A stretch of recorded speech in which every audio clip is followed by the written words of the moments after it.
classification given by Paley L. Rosazzi. Okay, so they made this particular classification. It's nice to look, but maybe difficult to memorize. Okay, but remember, these classifications are both descriptive and they tell us what sort of an operation or what primary problems we will be dealing with. Okay, so let's break it down to the Paley classification.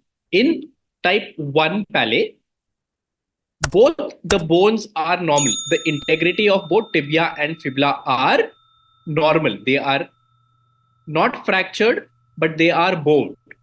Since they are not fractured, there will be no proximal migration of fibula and there will be no bony defect. Then we come to type 2. In type 2, we only have a fracture of the fibula.